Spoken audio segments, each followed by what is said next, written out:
Welcome back to Teresa's Crafty Cabana. I was trying to figure out what I wanted to make with my long haul. I knew I wanted to do one, and I had this idea that I have this magazine. You might have seen me using it off to the side to brayer off all of my extra paint from my jelly prints. Well, I have so many pages left in this magazine still, so I decided to cut out or kind of tear out a bunch of the pages. I kind of just went through the rest of the magazine and saw colors. I was just looking for some neutrals and some that had bright colors. I'm going to use these in my background for today. So these are the ideal stencils for this technique. You see how they don't have a border to them? They're just kind of, they have an edge that's part of the design. But today I wanted to use this one, so you can see this one has the border to it. It will still do what I want it to do, but the other ones would definitely be a better fit for what I'm going to try to do with my long haul. But again, I love this design, so I'm going to use it anyway. And this is the Forest Floor from Darcy Sanders. She created it at PM Artist Studio. It's for sale. And next I have my acrylic paints. These are from Master's Touch. These paints are shiny, glossy, I guess, all of them. So I knew that these were already going to be glossy, but I am going through, and as you can see from my color palette, I'm picking kind of fall type colors. Again, I'm getting in the mood for fall, so it's gonna be making its way into my crafts. So I wanted to mix up the colors a little, so I just kind of put them in order, then mixed them up a little. I felt like I needed a brown in the middle and a yellow at the end. And what I'm going to do is just reach from the top and then all the way down to the bottom, and just kind of have that be my order of paints for my long haul. If you don't know what a jelly print long haul is, basically take a stencil. This stencil is from PM Artist Studio using Yupo paper, and Yupo paper is like a plastic, but you could use any stencil, I'd imagine. And what it is you go over it with a paint color, and then you pull that print basically just by putting a print down just like this, a piece of paper down, and then you pull up what will be now your first print. I just decided to do red on red just to give it a tone on tone look. Then I'm going to pull up the rest because the paint was still pretty wet on my stencil here.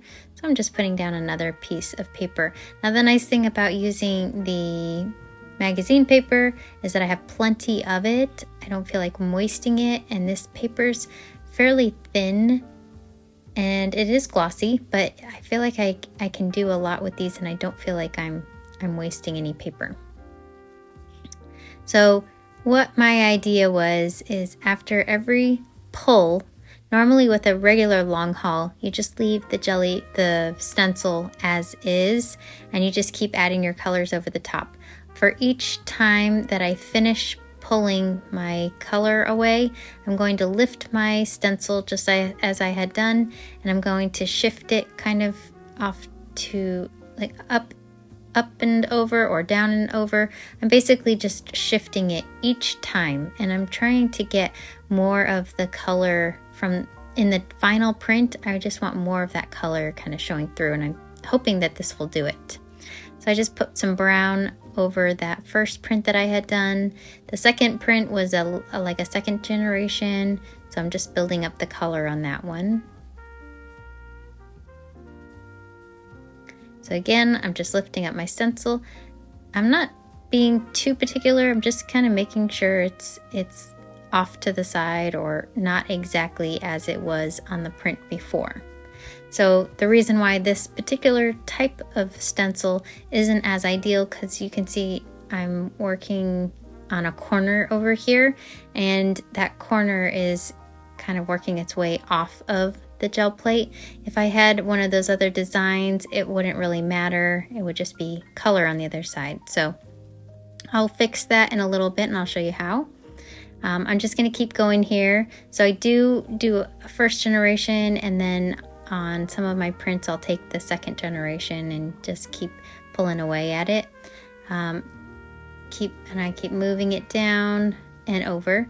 So at this point I realized I'm really coming off the page on the right hand side, but it's really like hidden on the left hand side. So what I'll do on my next go around, or coming up soon, is I'm going to start working my way backwards again, so that way I'll fill the whole jelly plate again.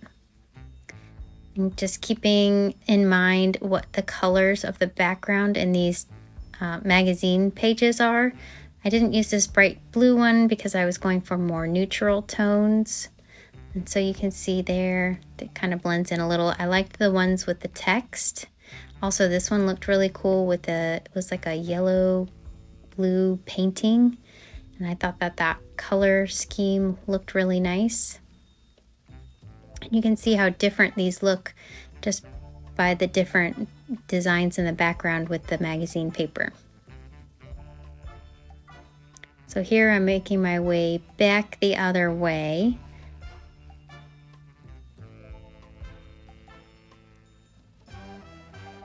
And I'm just going to continue going through my colors. This is a really nice dark brown.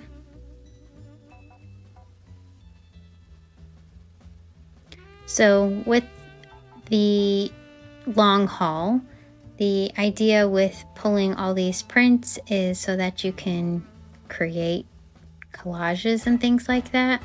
I've actually not really ever made my own masterboard, so that's what I'm going to make with my prints today. If you don't know what a masterboard is, it's basically where you take a strong, sturdy piece of paper and you kind of collage on top of it. I don't know if it's any more explanation than that, but that's my understanding of what a masterboard is, so that's what I'm going to try to do today.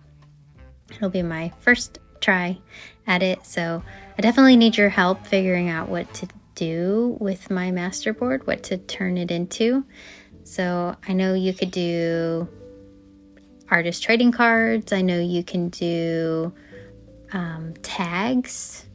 I'm trying to figure out what else. Maybe book pages, like if you did sturdy book pages. Anyway, let me know what you've used masterboards for, if you have before, and in the comments below, and I will see what I can turn this into. For now, you'll see me turn these prints into the masterboard, but I haven't done anything with it yet. So that's my next step. And here you can see I really like this gold color. It's a very bright gold,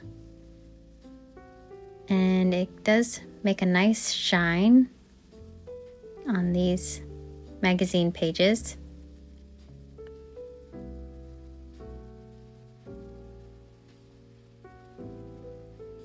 And as I'm going along, I am setting these, you can see my mess off to the side, trying not to overlap them. There's so many pages. I mean, it only ended up being like 12 prints total, but I wanted to make sure that they were drying pretty well. But at the same time, I was pulling them kind of a second and third time to do a second or third generation on it.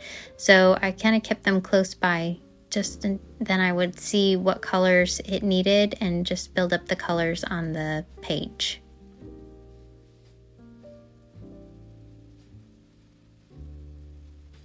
Like this yellow one, I thought it would look really nice if I had some green in there.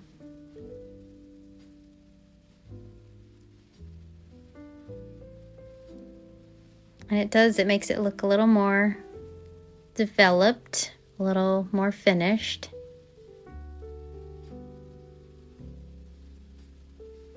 In the beginning, I was using my brayer to press down, but it wasn't getting into all those little holes, so I started just using my fingers, and I thought that was just fine.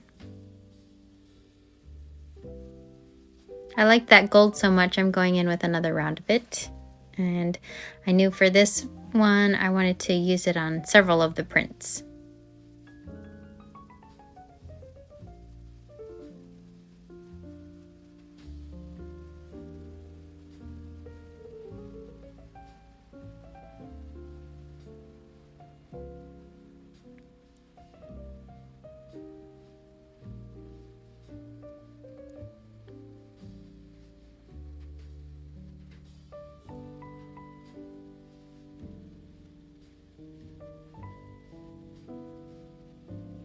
Here's an orange one that I had done. So I'm putting the gold with the orange.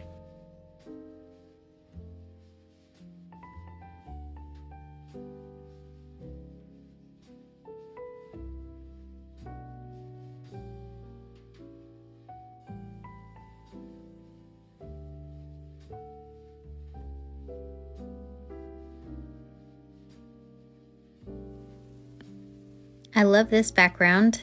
It's looking really kind of full. Just gonna do a few more layers here. I've got my brighter yellow.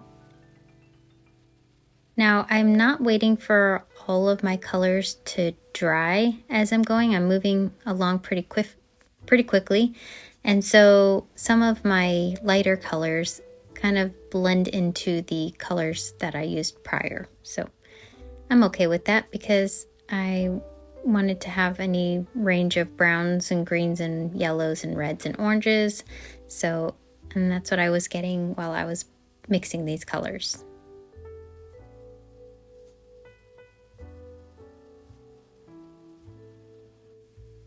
I thought these looked really cool. These were some pendant lights on the magazine page and they looked really neat with the design over the top. Got that green one that was looking a little flat. I'm bringing in some of that yellow.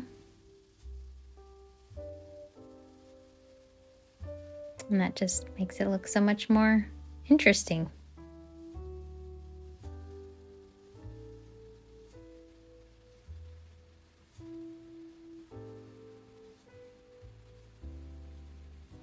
This is a really pretty brown. It's almost like a reddish brown. I think it's the burnt sienna. Burnt umber, maybe. I'll have to double check. But this one, I went ahead and found some that were looking a little flat, like one color. And I thought that brown would kind of make them pop like shadows.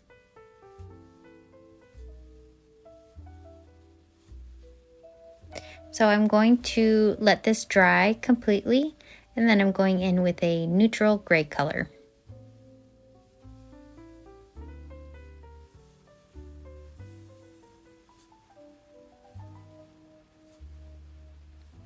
Now I could have pulled this final print from, say, copy paper, but I decided to still use my magazine paper. Again, the magazine paper is shiny. I did let this sit and dry for about 5 minutes. When I returned, it did pull up, but you can see there were quite a bit of this area in the center that didn't pull up. I'm not sure if it was because of the shiny paper or it didn't dry enough, but it did have some kind of parts that were left behind on the plate. I'm going to try to see if I can fix that even just a little by using some Mod Podge.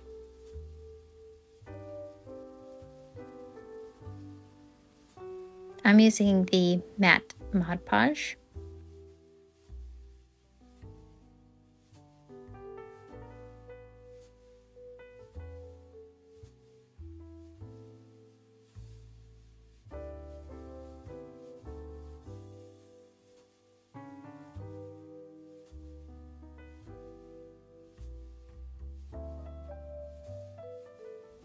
Now I didn't use a placement tool, so I am kind of hopefully guessing correctly where this lines up. Folding it back a little, trying to see if it matches. This magazine paper is definitely not see-through, so it was a little tricky trying to get it to line up again.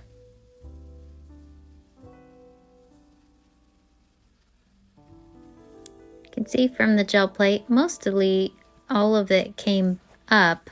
There's still some white places on my print here, but I do think it lifted up some of those areas. It probably just wasn't exactly in the right place. Just this one little piece in the middle didn't come up. So now I'm going to create my masterboard. This is watercolor paper.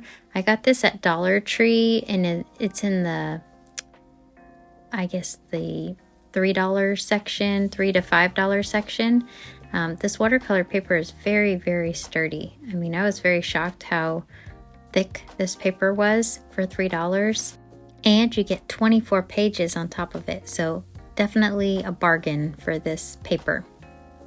So I'm going through, I'm just going to show you all my prints first. Then I'm going to take them, I'm not going to tear up all of my pieces because this collage, I don't think it can handle all of these pieces.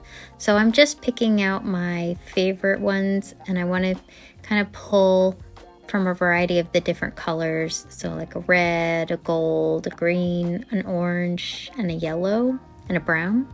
So I'll kind of have that be my starting off point, and then I'll just tear apart my pages. I'm normally nervous to kind of tear apart my gel prints, being that it's on magazine paper. I feel like I have more freedom to tear it, and I don't feel as bad if it doesn't turn out. So this is all an experiment for me. I've not done this before where I just kind of tear up my pages and glue them all back together, but I want to try it. I've seen others do it. I know Patricia and Mariah do this a lot. So I've really been wanting to see if mine would turn out looking good or not.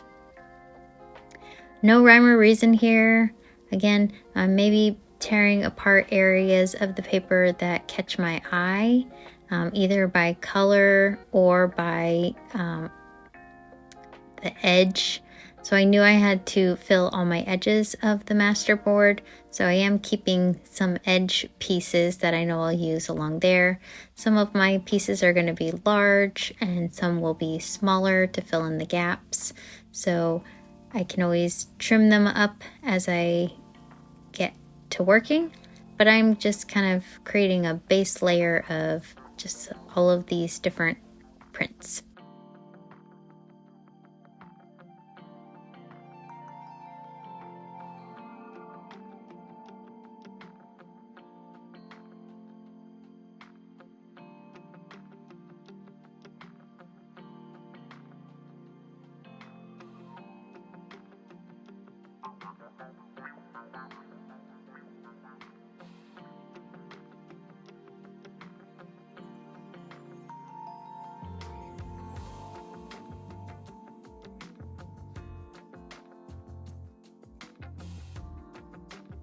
Okay, so now that I've got all these pieces ready to go, I'm taking my glue stick and just gonna start sticking these down. Again, I knew it's kind of like when you put a puzzle together, you know, you always look for the outer pieces first.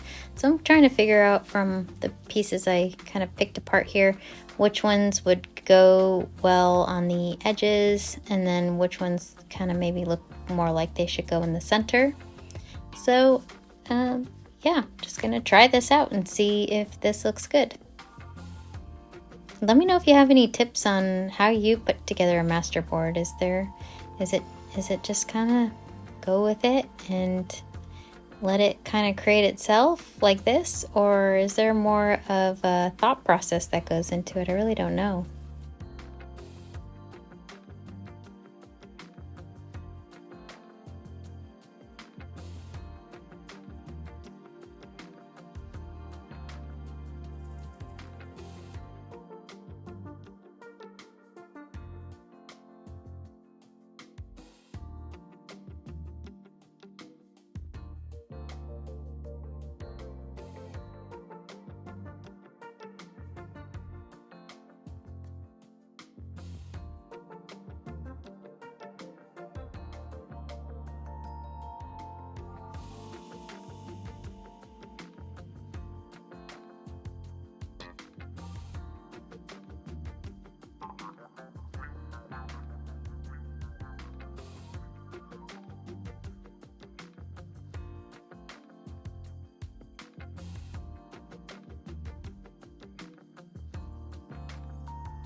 this point I realized I was missing some orange, so I went back through, and some browns, so I went back and pulled out some colors that I thought I was kind of missing.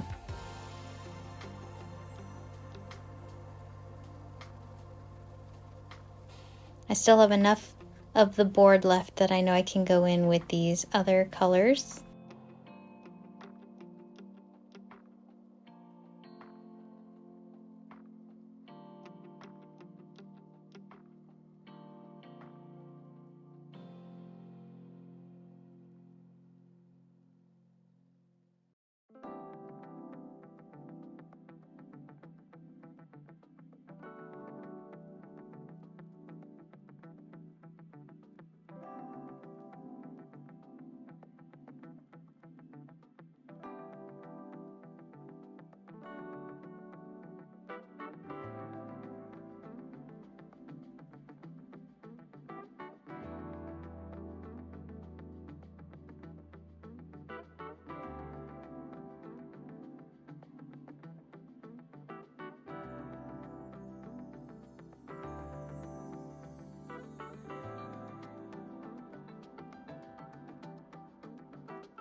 Alright, so I finished gluing everything down, and as that's drying, I'm going to go in with my scissors and just trim away the pieces that were hanging over the edge.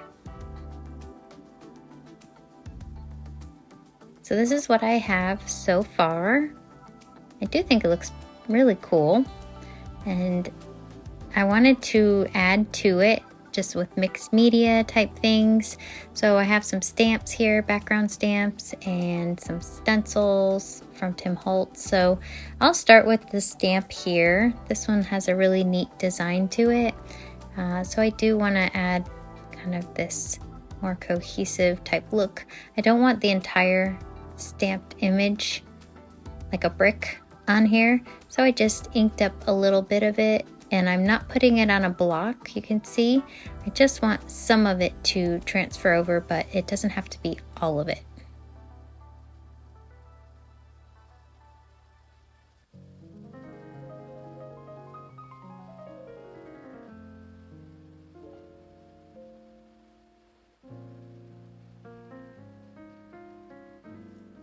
Okay, and then I've got this Stazon ink. This next stamp is from BoBunny, Newsprint, and this one, it was from Hobby Lobby.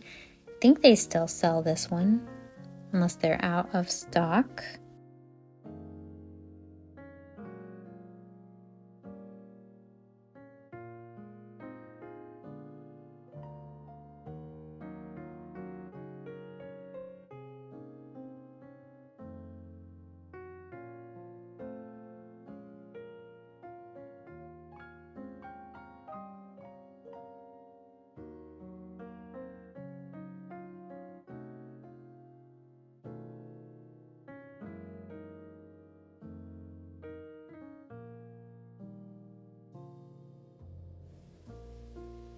Okay, so now I want to use my Crackle paste. I've got this stencil from Carrie the Crafter, and this is also available at PM Artist Studio. This is, I think it's called Numbers. I'll link it in the description below. This set has several different number stencils. I just love this one. So my Crackle paste is starting to, well, has dried out a little bit. so it is a little more difficult. I am using my craft knife to try to get it to get out whatever I can from the jar still. I think it's on its last leg here though. I don't know if I can get too much more life out of this container. The unfortunate thing about these mediums is if you don't use them within I guess a small period of time, they will dry out and become useless. So I don't do this kind of mixed media all that often, so unfortunately mine is drying out a little bit before I could really use it all up. But I'm going to keep trying. It's still going on, so I'm going to see if I can still get what I want out of this. For my composition, I'm just doing kind of like three areas. And I'm not doing all of the numbers every time, just kind of like the ones that are facing up and down, and maybe a few sideways here and there.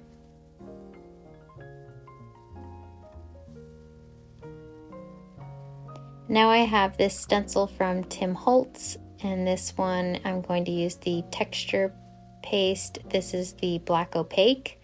This texture paste is much more fluid. It's not dried out yet, so this one went on much easier. I love this Crackle texture, so I think it looks really neat on a background. I'm not going in and covering everything, I'm just doing little areas. This will give some texture, and it also has some, because it's the black, kind of grounds the area a little bit. I've got this little knife that I got from Dollar Tree, or not a knife, I guess it's kind of like a craft razor. Actually, I think I got it in the automotive section, where they do like their dry, I don't know, they're like home hammers, things like that. I think that's where I got this little razor blade, and it has like a little handle on it, and you can flip it and make the blade go upside down so you don't cut yourself. But I love using this on my glass mat, and it just picks up paint, it picks up glue, this texture paste, it works great.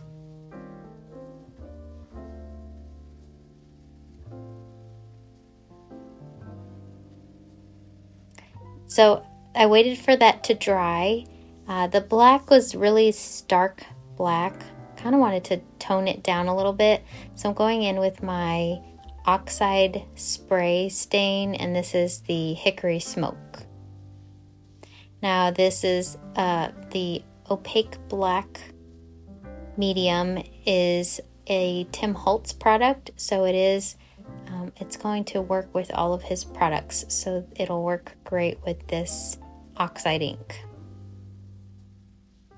Normally, if it was a different company, it would probably not absorb and take on the color, which this one is doing. So just know your mediums and know what you can and can't do with them. And if you're not sure, you can just practice and play and see what works and what doesn't. I'm going to bring in some of my walnut stain as well.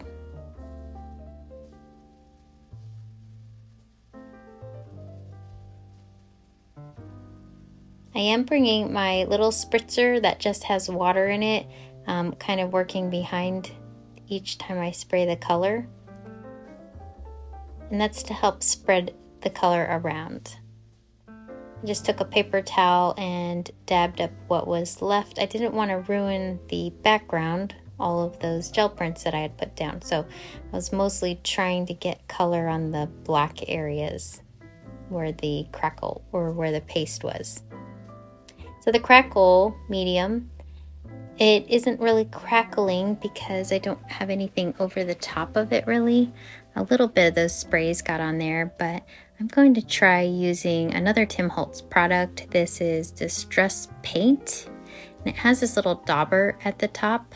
I don't think they sell these anymore. This is a really old product. Anyway, it's a fluid, very fluid paint, almost almost like the stains is what it reminded me of. But I didn't want to cover up my background.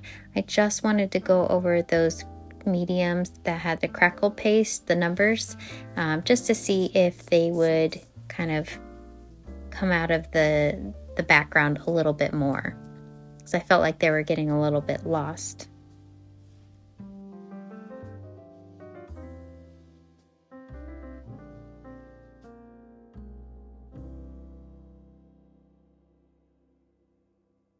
Alright, so don't forget to like this video if you enjoyed this, but leave me a comment and let me know what I should make with my masterboard.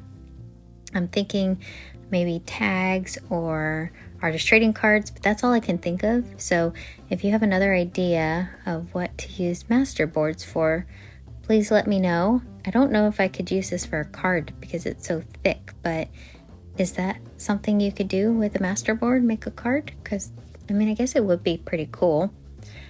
So that is my kind of completed project, semi-completed, and I will see what I will turn this into, but I'm excited. I think it turned out pretty cool. I wasn't sure what to expect, so yeah, look forward to hearing from you, and thanks for watching. See you next time. Happy crafting.